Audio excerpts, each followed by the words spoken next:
43 நாட்கள் நீடித்த அமெரிக்க அரசின் நிதி முடக்கம் முடிவுக்கு வந்துள்ளது. அமெரிக்க நாடாளுமன்றத்தில் அரசுக்கு நிதி ஒதுக்கும் மசோதா தோல்வியடைந்ததால் அந்நாட்டு அரசு முடங்கியது. இந்நிலையில் முடக்கத்தை முடிவுக்கு கொண்டுவரும் விதமாக செலவின மசோதா கொண்டுவரப்பட்டது. அமெரிக்க அரசுக்கு ஜனவரி 30ஆம் தேதி வரை நிதியளிக்கும் இந்த மசோதா அமெரிக்க நாடாளுமன்றத்தின் செனட் அவையில் நிறைவேற்றப்பட்டிருந்த நிலையில் அதனைத் தொடர்ந்து பிரதிநிதிகள் அவையிலும் நிறைவேறியது. இந்த மசோதாவுக்கு ஆதரவாக 222 பேரும் எதிராக 209 பேரும் வாக்களித்தனர். குறிப்பாக 6 ஜனநாயக கட்சியினர் மசோதாவிற்கு வாக்களித்தது குறிப்பிடத்தக்கது. தொடர்ந்து மசோதாவில் அமெரிக்க அதிபர் டொனால்டு டிரம்ப் கையெழுத்திட்டார். இதன் மூலம் அமெரிக்க வரலாற்றில் மிகப்பெரிய அரசு முடக்கம் முடிவுக்கு வந்துள்ளது.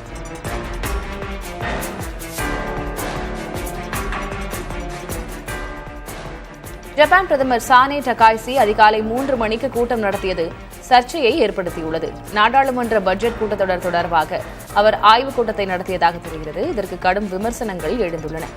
ஜப்பானில் அதீத வேலைப்பளு காரணமாக மரணம் ஏற்படுவது தீவிரமான பிரச்சினையாக இருந்து வரும் நிலையில் பிரதமரின் நடவடிக்கை வேலைப்பளு கலாச்சாரத்தை மக்கள் மீது திணிக்கும் விதமாக இருப்பதாக குற்றச்சாட்டுகள் எழுந்துள்ளது.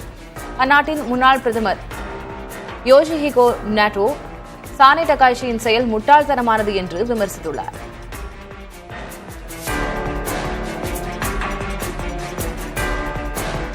டெல்லி கார் குண்டுவெடிப்பு சம்பவத்தில் தொடர்புடையவர்கள் இந்தியாவின் 4 நகரங்களில் தொடர் குண்டுவெடிப்புகளை நிகழ்த்த திட்டமிட்டிருந்ததாக மத்திய புலனாய்வு அமைப்பு வட்டாரங்கள் தெரிவித்துள்ளன. 8 பேர் தலா 2 பேராக பிரிந்து 4 நகரங்களில் தாக்குதல் நடத்த திட்டமிட்டிருந்ததாக அந்த வட்டாரங்கள் கூறியுள்ளன. இதற்காக அவர்கள் ஐஇடி குண்டுகளை பயன்படுத்த திட்டமிட்டிருந்ததாகவும் தெரிவித்துள்ளன.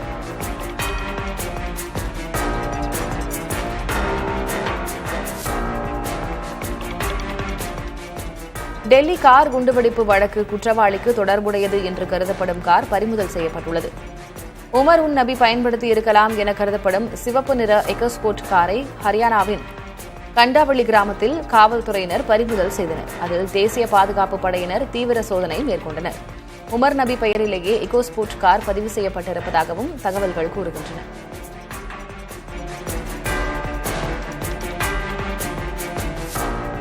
ராமநாதபுரம் மாவட்டத்தில் மழை பொழிந்தது. அரண்மனை, புதிய பேருந்து நிலையம், பாரதி நகர், மாவட்ட ஆட்சியர் வளாக பகுதி, வாலாந்தரவை, பேராவூர் உள்ளிட்ட பகுதிகளிலும் கடலோர பகுதிகளிலும் காற்றுடன் மழை பெய்தது. இதனால் தாழ்வான பகுதிகளில் தண்ணீர் தேங்கியது.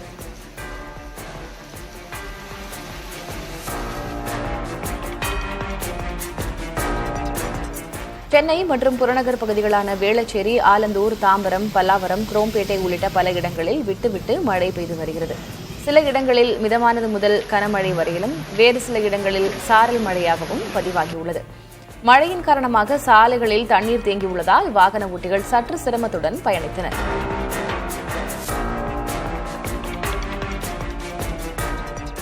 சென்னை ஜிஎஸ்டி சாலையில் மழைநீர் தேங்கியதால் கடும் போக்குவரத்து நெரிசல் ஏற்பட்டது. புறநகர் பகுதியில் விட்டுவிட்டு பெய்து வரும் மழையின் காரணமாக சாலையில் ஆங்காங்கே தண்ணீர் தேங்கியது. இதனால் குரோம்பேட்டை ஜிஎஸ்டி சாலையில் போக்குவரத்து நெரிசல் ஏற்பட்டதால் வாகன ஓட்டிகள் அவதியடைந்தனர்.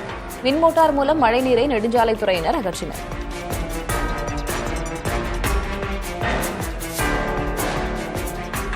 பாமக இருதரப்பினரிடையே மோதல் விவகாரத்தில் ராமதாஸ் தரப்பைச் சேர்ந்த அருள் மீது நடவடிக்கை எடுக்கவில்லை என அன்புமணி தரப்பைச் சேர்ந்த பாலு குற்றம் சாட்டியுள்ளார். இது தொடர்பாக சென்னையில் செய்தியாளர்களிடம் பேசிய அவர் காவல்துறை நடுநிலையோடு நடக்க வேண்டும் என வலியுறுத்தினார். வன்முறையை தூண்டக்கூடிய காரியத்தை யார் முதலில் செய்கிறார்களோ அவர்கள் கைது செய்யப்பட வேண்டும். அவர்கள் மீது நடவடிக்கை எடுக்கணும். 2 எஃப்ஐஆர் போட்டீங்க. இன்னைக்கு அருள் ஊர் சுத்திட்டு இருக்கார். அவர் மீது எடுத்த நடவடிக்கை என்ன? இதுவா காவல்துறை நடவடிக்கை? இதனால தான் நாங்க சொல்றோம், காவல்துறை நேர்மையாக நடுநிலையோடு நடக்கணும்னு சொன்னா நீங்க எங்க தரப்புல கைது பண்ணிருக்கீங்க, அவங்க தரப்புல கைது பண்ணுங்க. தொடர்ந்து நிறைய குற்றங்கள் இருக்குன்னு நினைக்கிறீங்களா? 2 பக்கமும் குண்டா சட்டு போடுங்க. ஆனால் எங்கள் மீது மட்டும் போடுவதற்கான நடவடிக்கையை நீங்கள் மேற்கொள்வது என்பது இது கண்டிக்கத்தக்கது. இதை நிறுத்திக் கொள்ள வேண்டும். இதுதான் எங்களுடைய முறையீடு. பாமக தலைவரான ராமதாஸே தேர்தல் படிவங்களில் கையெழுத்திடுவார் என அவரது ஆதரவாளரான அருள் தெரிவித்துள்ளார். சேலத்தில் செய்தியாளர்களிடம் பேசிய அவர் ராமதாஸின் உழைப்பை அன்புமணி திருடுவதாக குற்றம் சாட்டியுள்ளார். மாம்பழ சின்னம் யாருக்கு இல்ல? மாம்பழ சின்னம் ஐயாவுக்கு தான் இருக்குது. மாம்பழ சின்னம் எனக்கு தான் இருக்குன்னு கொக்கரிக்கிறாருல்ல, அந்த கொக்கரிப்பெல்லாம் பொய்யான கொக்கரிப்பு. அது குறித்து ஏங்க ஏபாம் பிபாம்ல தலைவராக தலைவராக இருந்த பொழுது ஜி.கே. மணி கையெழுத்து போட்டார். அண்ணன் ஜி.கே. மணி கையெழுத்து போட்டார். தலைவர் பதவி முடிந்த பிறகு இப்பொழுது தலைவர் மருத்துவர் ஐயா அவர்கள் இன்றைக்கு 28/5/2023 இருந்து பாட்டாளி முன்னேற்ற தலைவர் மருத்துவர் ஐயா அவர்கள் அவர்தான் கையெழுத்து போடுவார். தேசத்தின் பாதுகாப்பு கருதி சீன எல்லையில் இந்திய விமானப்படை அமைத்துள்ள தளம் செயல்பாட்டுக்கு வந்தது. கிழக்கு லடாக்கில் சீனாவுடனான எல்லைக்கோடு அருகே உள்ள நியோமா விமானப்படை தளத்தை முழுமையாக செயல்பாட்டிற்கு கொண்டு வந்துள்ளது. இந்த முக்கியத்துவம் வாய்ந்த விமான தளம் கடல் மட்டத்திலிருந்து சுமார் 13,710 அடி உயரத்தில் அமைந்துள்ளதோடு பாங்காக் சோ போன்ற முக்கிய பகுதிகளுக்கு மிக அருகில் சுமார் 35 கிலோமீட்டர் தொலைவில் உள்ளது. சுமார் 230 கோடி ரூபாய் செலவில் நவீனமயமாக்கப்பட்ட இந்த தளத்தின் ஓடுபாதை 2.7 கிலோமீட்டர் நீளத்திற்கு விரிவுபடுத்தப்பட்டுள்ளது. இதன் காரணமாக C-130 சூப்பர் ஹெர்குலஸ் போன்ற பெரிய போக்குவரத்து விமானங்கள் தற்போது இங்கு எளிதாக தரையிறங்கி படைகள், தளவாடங்கள் மற்றும் உபகரணங்களை விரைவாக எல்லைப் பகுதிகளுக்கு கொண்டு செல்ல முடியும். மேலும் அடுத்த ஆண்டு தொடக்கத்திலிருந்து இங்கிருந்து போர் விமானங்களை இயக்க தேவையான கட்டமைப்பு பணிகளும் நடைபெற்று வருகின்றன.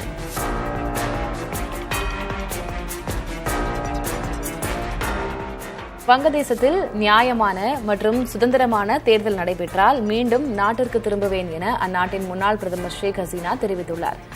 ஆங்கில நாளேட்டுக்கு பேட்டியளித்த அவர் அவாமி லீக் பங்கேற்காத தேர்தல் சட்டப்பூர்வமானதாக இருக்க முடியாது எனவும் தெரிவித்தார். வங்கதேசத்தில் நடைபெற்ற போராட்டத்தில் வெளிநாட்டு கூலிப்படைகள் பங்கு இருந்ததாகவும் அவர்கள் மக்களை சுட்டுக் கொன்றதாகவும் குற்றம் சாட்டினார். முகமது யூனுஸை முகமாக பயன்படுத்திக் கொண்டு சிறுபான்மையினர் மீது தீவிர போக்கு கொண்டவர்கள் தாக்குதல் நடத்துகிறார்களா என்ற அச்சம் தனக்கு உள்ளதாகவும் ஷேக் ஹசீனா கூறியுள்ளார். வங்கதேசத்தின் இடைக்கால அரசின் தலைமை ஆலோசகர் முகமது யூனுஸ் மற்றும் அவரது ஆதரவாளர்களை போராட்டத்தை தூண்டிவிட்டதாகவும் குற்றம் சாட்டினார்.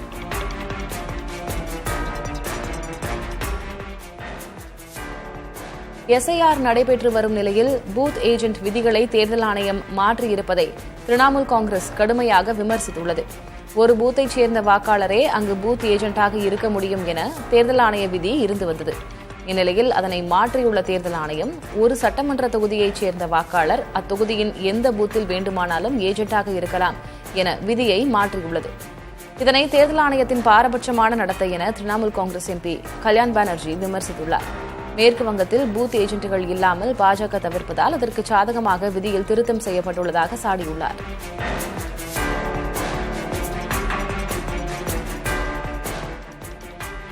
சென்னை போரூர் ராமச்சந்திரா மருத்துவமனையின் கதிர்வீச்சு துறைக்கு ஐரோப்பிய பயிற்சி அங்கீகார திட்டச்சான்று கிடைத்துள்ளது. ஆராய்ச்சி, உள்கட்டமைப்பு, கதிரியக்க பாதுகாப்பு மற்றும் கதிர்வீச்சு நுட்பம் ஆகிய துறைகளில் சிறந்து விளங்கியமைக்காக இந்த சான்று அளிக்கப்பட்டுள்ளதாக தெரிவிக்கப்பட்டுள்ளது. அடுத்த 5 ஆண்டுகள் வரை இந்த அங்கீகாரம் இருக்கும் எனவும் ஆசியாவிலேயே இத்தகைய அங்கீகாரத்தை பெற்ற ஒரே மையமாக போரூர் ராமச்சந்திரா விளங்குவதாகவும் மருத்துவமனையின் கதிரியக்கவியல் துறை தலைவர் வெங்கடசாய் தெரிவித்துள்ளார்.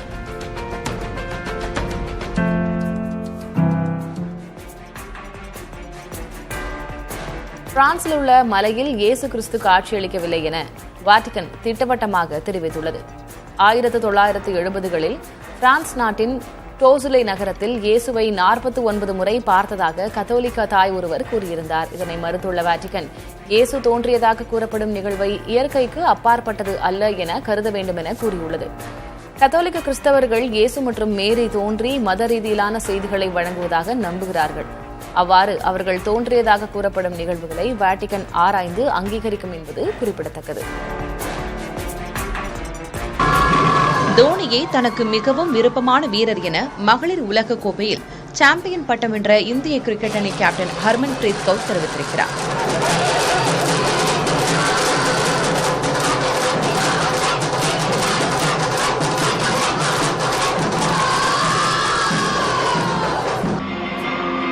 சென்னையில் உள்ள தனியார் பள்ளியில் நடைபெற்ற விழாவில் கலந்து கொண்ட அவர் மாணவர்களுடன் கலந்துரையாடினார்.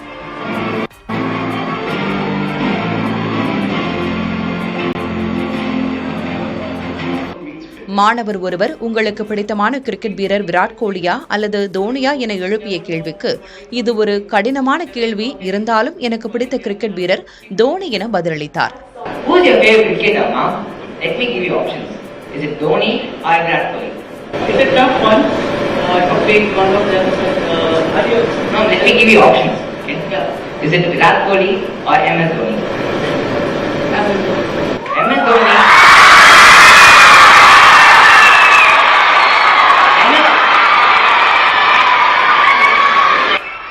அதே நேரத்தில் தோனியா அல்லது ஸ்மிருதியா என கேட்டபோது சற்றும் யோசிக்காமல் ஸ்மிருதி என பதிலளித்தார்.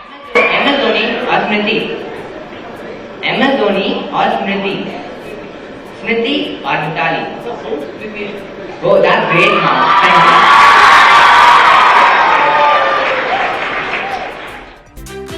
ஆம்னி பேருந்து உரிமையாளர் சங்க நிர்வாகிகளை அழைத்து தமிழக அரசு பேச்சுவார்த்தை நடத்த வேண்டும் என எதிர்க்கட்சித் தலைவர் எடப்பாடி கே பழனிசாமி வலியுறுத்தியுள்ளார். இது தொடர்பான அவரது சமூக வலைதள பதிவில் அண்டை மாநில அரசுகள் அபராதம் விதிப்பதால் ஆம்னி பேருந்து தொழில் நலிவடையும் நிலையில் உள்ளதாக குறிப்பிட்டுள்ளது. கடந்த 9ஆம் தேதி முதல் பேருந்துகளை இயக்காமல் போராட்டத்தில் ஈடுபட்டு வருபவர்களை காலம் தாழ்த்தாமல் அரசு அழைத்து பேச வேண்டும் என்றும் அவர் கோரிக்கை விடுத்துள்ளார். ஆம்னி பேருந்துகள் வெளி மாநிலங்களுக்கு இயக்கப்படாததால் தமிழக பயணிகள் மிகுந்த சிரமத்திற்கு ஆளாகியுள்ளதாகவும் அவர் குறிப்பிட்டுள்ளார்.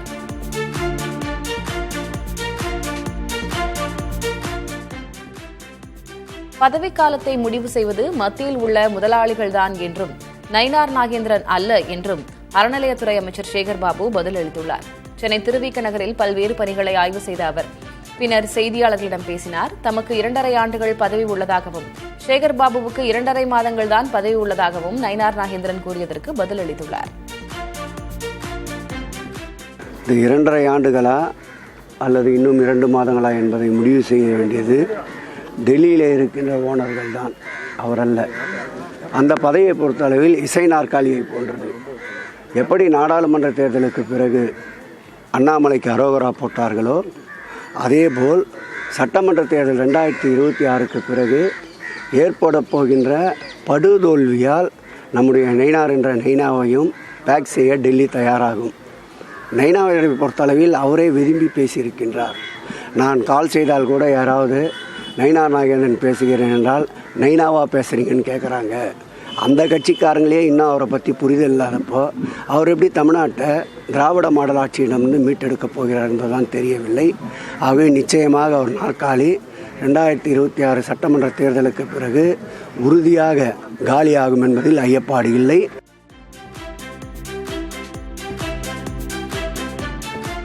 SIR பணி குறித்து தான் பேசியதை வெட்டியும் ஊட்டியும் திமுக ஐடி விங் அவதூறு பரப்புவதாக பாஜக தேசிய மகளிர் அணி தலைவரும் கோவை தெற்கு MLAவுமான வானதி ஸ்ரீனிவாசன் கூறியுள்ளார். SIR பணி குறித்து தேர்தல் ஆணையம் BLOக்களுக்கு பயிற்சி அளிக்கவில்லை என்று வானதி ஸ்ரீனிவாசன் பேசியதாக செய்திகள் வெளியாகின. இதற்கு மறுப்பு தெரிவித்து வானதி ஸ்ரீனிவாசன் எக்ஸ் தளத்தில் பதிவிட்டுள்ளார். தமிழ்நாட்டில் SIR நடவடிக்கையில் வாக்காளர்களுக்கு வழங்கப்பட வேண்டிய படிவங்களை BLOக்களை மிரட்டி திமுகவினர் வாங்கி நிரப்பிக் கொடுக்கிறார்கள் என்றுதான் பேசியதாக தெரிவித்துள்ளார். தனது கருத்தை திரிக்கும் வகையில் தனது பேச்சு வெட்டியும் ஒட்டியும் பரப்பப்படுவதாக வானதி கூறியுள்ளார்.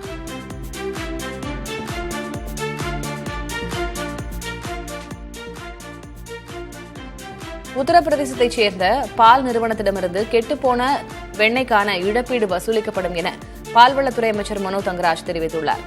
மதுரை ஆவின் நிறுவனத்துக்காக உத்தரப்பிரதேசத்தைச் சேர்ந்த நிறுவனத்திடமிருந்து 4.21 கோடி ரூபாய் மதிப்புள்ள 81 டன் வெண்ணெய் கொள்முதல் செய்யப்பட்ட நிலையில் அது கெட்டுப்போனது. இதனால் பால் பண்ணை விவசாயிகள் தங்கள் ஊக்கத்தொகை மற்றும் போனஸ் பாதிக்கப்படுமோ என கவலையடைந்தனர்.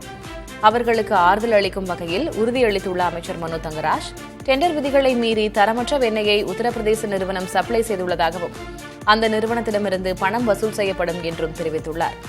ஆவின் கணக்கில் அதை இழப்பாக காட்ட மாட்டோம் என்றும் அதனால் விவசாயிகள் கவலைப்பட வேண்டாம் என்றும் அமைச்சர் மனோ தங்கராஜ் தெரிவித்துள்ளார். டெல்லி குண்டுவெடிப்பில் ஈடுபட்டவர்கள் கோவைக்கு வந்து சென்றுள்ளார்களா என்று மத்திய உளவு பிரிவு மற்றும் தேசிய புலனாய்வு முகமை அதிகாரிகளிடம் கோவை காவல்துறையினர் தகவல் கேட்டறிந்துள்ளனர். கோவை கோட்டைமேட்டில் 2022ஆம் ஆண்டு நிகழ்ந்த கார் குண்டுவெடிப்பை தொடர்ந்து கோவையில் அடிப்படைவாத எண்ணம் கொண்ட 140க்கும் அதிகமானோர் கண்காணிக்கப்பட்டு வருகின்றனர். இந்நிலையில் கடந்த திங்களன்று தலைநகரில் நிகழ்த்தப்பட்ட குண்டுவெடிப்பில் 13 பேர் பலியாகினர். இந்த வழக்கை தேசிய புலனாய்வு முகமையும் மத்திய உளவு பிரிவினரும் விசாரித்து வருகின்றனர். இதனிடையே டெல்லி குண்டுவெடிப்பில் தொடர்புடையோருக்கும் கோவைக்கும் ஏதேனும் தொடர்பு இருக்கிறதா என்ற கோணத்தில் கோவை மாநகர காவல்துறையினர் விசாரித்து வருகின்றனர். அந்த வகையில் தேசிய புலனாய்வு முகமை மற்றும் மத்திய புலனாய்வுத்துறை அதிகாரிகளிடம் தகவல்கள் கேட்டிருக்கிறார்கள்.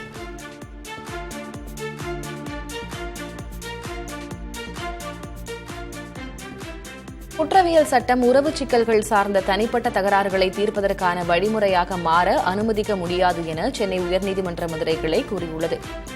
தன்னை திருமணம் செய்து கொள்வதாக கூறி பலமுறை உடலுறவு கொண்டு ஏமாற்றிவிட்டதாக திண்டுக்கல்லைச் சேர்ந்த பெண் அளித்த புகாரின் அடிப்படையில் அவருடன் உறவில் இருந்த ஆண் மீது வழக்கு பதிவு செய்யப்பட்டது. இந்த வழக்குக்கு எதிராக அந்த ஆண் நீதிமன்றத்தில் முறையீடு செய்துள்ளார். இந்த வழக்கை விசாரித்த நீதிபதி புகழேந்தி, சம்பந்தப்பட்ட இருவரும் 5 ஆண்டுகள் உறவில் இருந்த பிறகு ஆண் மீது பெண் புகார் அளித்திருப்பதை நீதிபதி சுட்டிக்காட்டினார். பரஸ்பர சம்மதத்தோடு பல ஆண்டுகள் நீடித்த உறவு முறிந்தால் அதை மோசடி வழக்காக கருத முடியாது என்று கூறி வழக்கை ரத்து செய்து உத்தரவிட்டார்.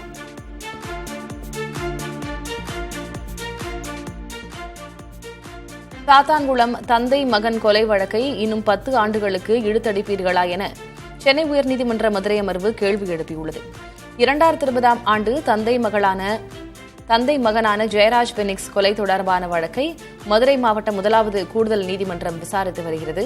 இந்த வழக்கை விசாரித்து முடிக்க மேலும் 6 மாதங்கள் அவகாசம் வழங்க மதுரை மாவட்ட நீதிமன்றம் சார்பில் உயர்நீதிமன்ற மதுரை அமர்வில் மனு தாக்கல் செய்யப்பட்டது.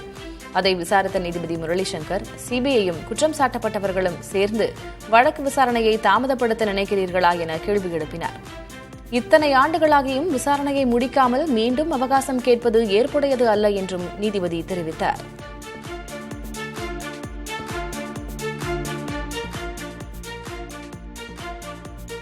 விருதுநகர் அருகே குள்ளூர் சந்தை அணை முழுமையாக நிரம்பி ததும்பும் பிரத்யேக பருந்து பார்வை காட்சிகள் கண்களுக்கு விருந்தளிக்கிறது.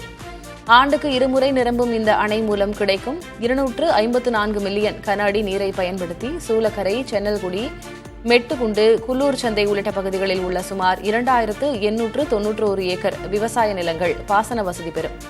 கடந்த சில நாட்களாக பெய்த மழை காரணமாக அணை முழு கொள்ளளவை எட்டியது.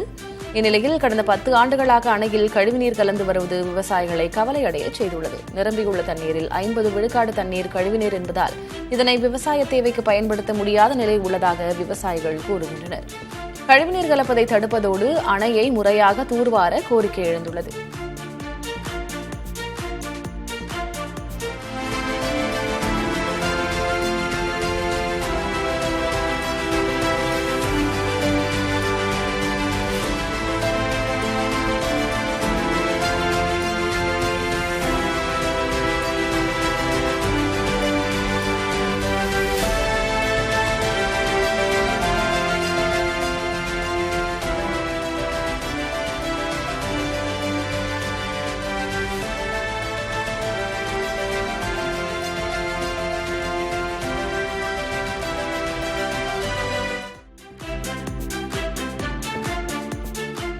மதுரையில் 5 அம்ச கோரிக்கைகளை வலியுறுத்தி சாலை மறியலில் ஈடுபட்ட வருவாய்த்துறை கிராம உதவியாளர்கள் 116 பேர் மீது வழக்கு பதிவு செய்யப்பட்டுள்ளது.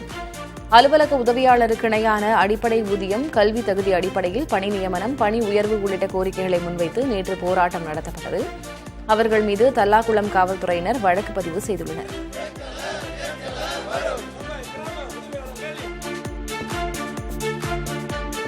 திருவண்ணாமலை மாவட்டம் வந்தவாசி அடுத்த அதியனூர் கிராமத்தில் கடந்த 10 நாட்களாக குடிநீர் வழங்கப்படவில்லை என கிராம மக்கள் குற்றம் சாட்டியுள்ளனர். இதுகுறித்து ஊராட்சி செயலாளரிடம் பலமுறை புகார் கூறியும் நடவடிக்கை எடுக்கப்படாததால் ஆத்திரமடைந்த பொதுமக்கள் காலி குடங்களோடு சாலை மறியலில் ஈடுபட்டனர். பாதூர் அதியனூர் புன்னை சாலையில் நடந்த இந்த மறியலால் 1/2 மணி நேரம் போக்குவரத்து பாதிக்கப்பட்டது. அங்கு வந்த காவல்துறையினர் விரைவில் குடிநீர் வழங்க ஏற்பாடு செய்வதாக உறுதியளித்ததன் பேரில் சாலை மறியல் கைவிடப்பட்டது.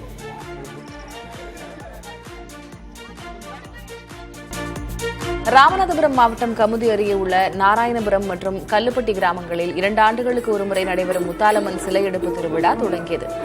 2 கிராமத்து இளைஞர்கள் 1008 தீப்பந்தங்கள் ஏற்றி முத்தாலம்மன் கண்ணை கட்டி ஊர்வலமாக அழைத்துச் சென்றனர். தீப்பந்தத்தை உயர்த்தியபடி கொண்டு சென்றால் சாமி அதிக சக்தியுடன் வரும் என்ற நம்பிக்கையில் சுமார் 2 கிலோமீட்டர் தூரம் வரை ஊர்வலம் நடைபெற்றது. ஏறத்தாழ 100 ஆண்டுகளுக்கு மேலாக தீப்பந்த வெளிச்சத்தில் நடைபெறும் இத்திருவிழாவை கமுதி மக்கள் ஏராளமானோர் கண்டுகளித்தனர்.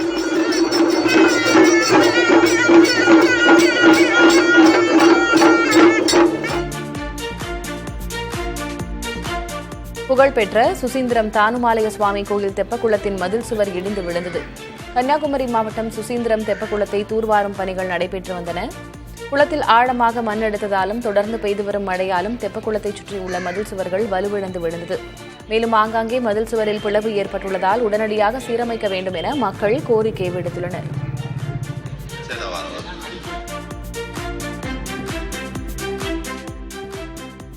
நாகை மாவட்டத்தில் நெல் சாகுபடிக்கு பயிர்க்கடன் வழங்க கூட்டுறவு வங்கிகள் மறுப்பதாக விவசாயிகள் புகார் தெரிவித்துள்ளனர்.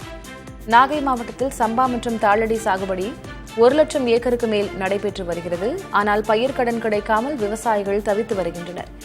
இதனால் தனியாரிடம் அதிக வட்டிக்கு பணம் வாங்கி விவசாயம் செய்ய வேண்டிய சூழலுக்கு தள்ளப்பட்டுள்ளனர். இதுகுறித்து வேளாண் கூட்டுறவு சங்கங்களின் இணைப்பதிவாளர் ஃபாத்திமா சுல்தானாவிடம் கேட்டபோது நாகை மாவட்டத்திற்கு 200 கோடி ரூபாய் கடன் இலக்கு நிர்ணயிக்கப்பட்டு 115 கோடி ரூபாய் வழங்கப்பட்டுள்ளதாகவும் எஞ்சிய 85 கோடி ரூபாய் இந்த வாரத்துக்குள் வழங்கப்படும் என்றும் தெரிவித்தார். ஆம்னி பேருந்து உரிமையாளர் சங்க நிர்வாகிகளை அழைத்து தமிழக அரசு பேச்சுவார்த்தை நடத்த வேண்டும் என்று எதிர்க்கட்சித் தலைவர் எடப்பாடி கே பழனிசாமி வலியுறுத்தியுள்ளார். இது தொடர்பான அவரது சமூக வலைதள பதிவில் அண்டை மாநில அரசுகள் அபராதம் விதிப்பதால் ஆம்னி பேருந்து தொழில் நலிவடையும் நிலையில் உள்ளதாக குறிப்பிட்டிருக்கிறார். கடந்த 9ஆம் தேதி முதல் பேருந்துகளை இயக்காமல் போராட்டத்தில் ஈடுபட்டு வருபவர்களை காலம் தாழ்த்தாமல் அரசு அழைத்து பேச வேண்டும் என்றும் அவர் கோரிக்கை விடுத்துள்ளார். ஆம்னி பேருந்துகள் வெளி மாநிலங்களுக்கு இயக்கப்படாததால் தமிழக பயணிகள் மிகுந்த சிரமத்திற்கு ஆளாகியுள்ளதாகவும் அவர் குறிப்பிட்டுள்ளார்.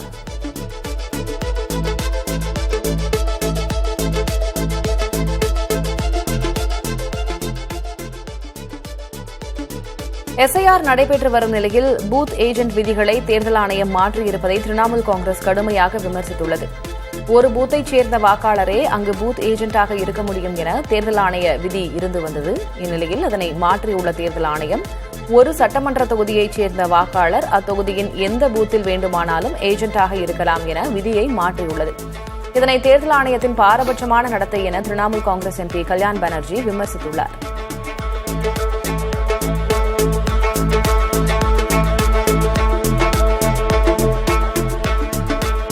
டெல்லியில் காற்றின் தரம் மிகவும் அபாயகரம் என்ற வகையில் பதிவாகியுள்ளது. பஞ்சாப், ஹரியானாவில் பயிர் கழிவுகளை எரிப்பது, வாகனங்கள் வெளியேற்றும் புகை உள்ளிட்ட காரணங்களாலும் தற்போது அங்கு குளிர்காலம் நிலவுவதாலும் காற்றின் தரம் ஒவ்வொரு நாளும் மோசமடைந்து கொண்டே வருகிறது. தலைநகர் டெல்லி முழுவதும் கடும் புகை மூட்டம் நிலவுகிறது. தரியங்கஞ்ச் பகுதியில் நிலவும் பனிமூட்டத்தில் நச்சு புகையும் அடர்ந்து காணப்படுகிறது. மத்திய மாசு கட்டுப்பாட்டு வாரியத்தின் தரவுகளின்படி தரியங்கஞ்ச் பகுதியில் காற்றின் தர குறியீடு 455 பதிவாகியுள்ளது.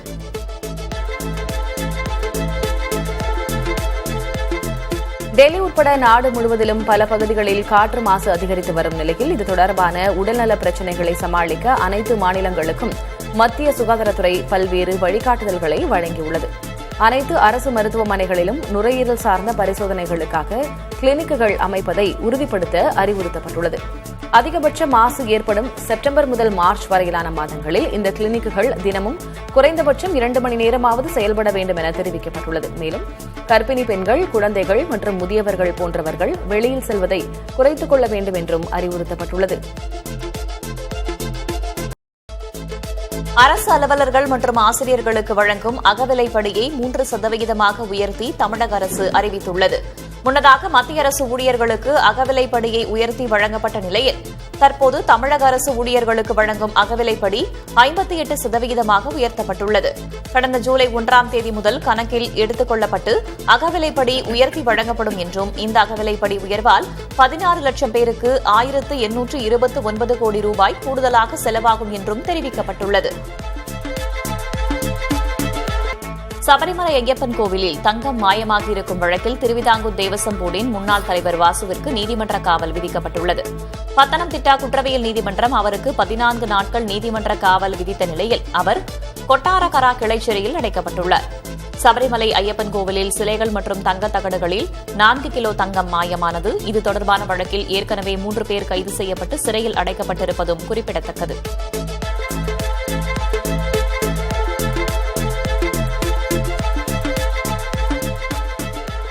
நீதிபதிகள் வழக்குகளில் தீர்ப்பு வழங்க எடுத்துக்கொண்ட கால அளவை பொதுவெளியில் வெளியிட வேண்டும் என அனைத்து உயர்நீதிமன்றங்களுக்கும் உச்சநீதிமன்றம் உத்தரவிட்டுள்ளது.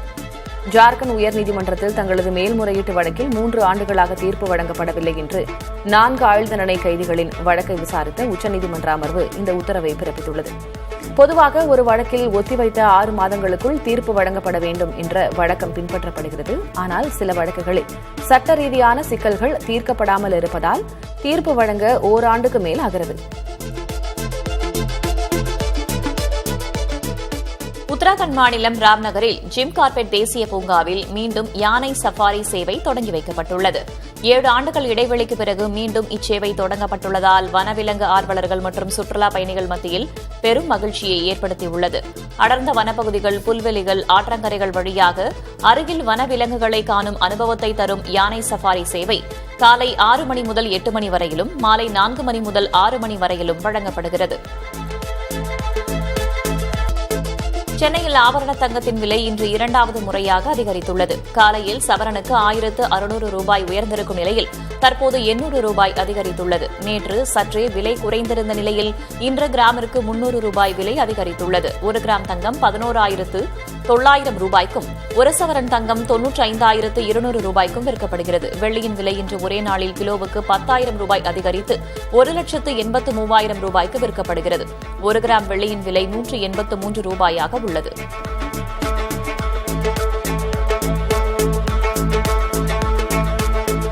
அதிமுக சார்பில் நாளை விழுப்புரத்திலும் வரும் 17ஆம் தேதி நாமக்கல்லிலும் கண்டன ஆர்ப்பாட்டம் நடத்தப்படும் என அந்த கட்சியின் பொதுச் செயலர் கே. பழனிசாமி அறிவித்துள்ளார். தமிழகத்தில் பாலியல் வன்கொடுமைகளும் சட்டம் ஒழுங்கு சீர்கேடும் அதிகரித்துவிட்டதாக கூறி நாளை விழுப்புரத்தில் ஆர்ப்பாட்டம் அறிவிக்கப்பட்டுள்ளது.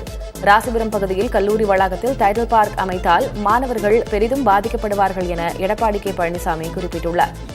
அந்த திட்டத்தை வேறு இடத்தில் செயல்படுத்த வலியுறுத்தி வரும் 17ஆம் தேதி ஆர்ப்பாட்டம் நடைபெறவுள்ளது.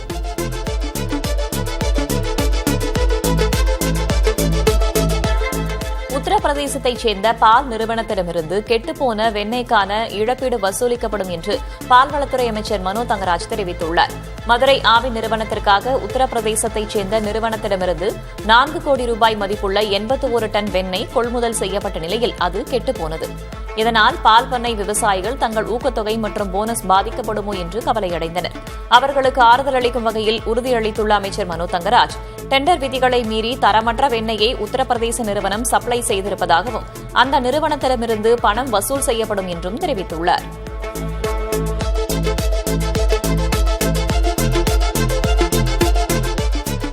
முதலமைச்சர் மு க ஸ்டாலின் திமுக தொண்டர்களை வளர்த்தெடுப்பதை விட தன்னை எதிர்ப்போரை மழுங்கடிக்கச் செய்வதிலேயே அதிக அக்கறை செலுத்தி வருவதாக அதிமுக முன்னாள் அமைச்சர் ஆர்.பி. உதயகுமார் விமர்சனம் செய்துள்ளார். அவர் வெளியிட்டுள்ள வீடியோவில் திமுக அரசில் அடிப்படை பொருள்களின் விலைவாசி உயர்வு, அடிப்படை சேவைகளின் கட்டண உயர்வுகளால் மக்கள் தூக்கமிழந்து தவிப்பதாக குறிப்பிட்டுள்ளார்.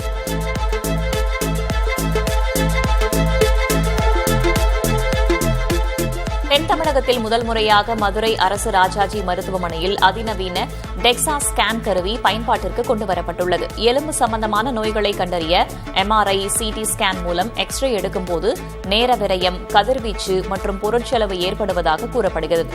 டெக்ஸா ஸ்கேன் மூலம் துல்லியமாக 3 நிமிடங்களுக்கும் குறைவாக எலும்பு முறிவு அல்லது இடுப்பு எலும்பு, முதுகெலும்பு தொடர்பான பிரச்சினைகளை நாம் கண்டறியலாம். சென்னைக்கு அடுத்தபடியாக மதுரையில் அரசு ராஜாஜி மருத்துவமனையில் அதிநவீன டெக்ஸா ஸ்கேன் கருவி பயன்பாட்டிற்கு வந்துள்ளது.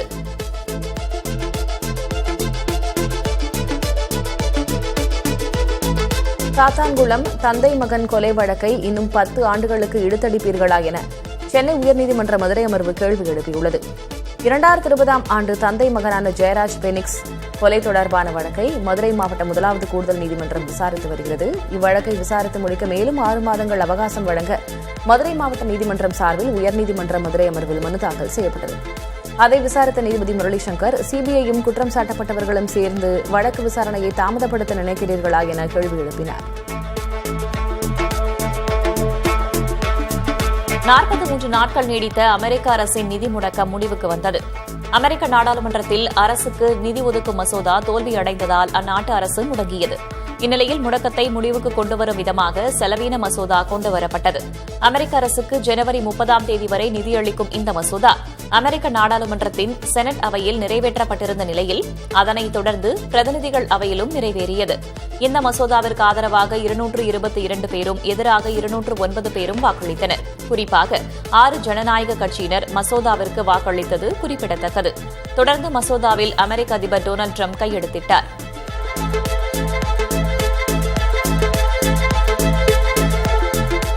நான்கில் 3 இந்தியர்கள் காலநிலை மாற்றம் தங்கள் வாழும் பகுதியை பாதிப்பதாக கருதுகின்றனர். அமெரிக்காவை தலைமையிடமாக கொண்ட பியூ ஆய்வு மையம் இந்தியா, இந்தோனேஷியா, பிரேசில் உள்ளிட்ட 9 நடுத்தர வருமானம் கொண்ட நாடுகளில் காலநிலை மாற்றம் குறித்த பொதுமக்கள் கருத்துக்களை சேகரித்தது. இதுகுறித்து தி ஹிந்து ஆங்கில நாளிதழ் தரவு பகுப்பாய்வு செய்துள்ளது. 75 விழுக்காடு இந்தியர்கள் காலநிலை மாற்ற பாதிப்புகளை குறைப்பதற்கு தங்கள் அன்றாட வாழ்வியல் செயல்பாடுகளை மாற்றிக்கொள்ள விருப்பம் தெரிவித்துள்ளதாக இந்த பகுப்பாய்வு கூறுகிறது.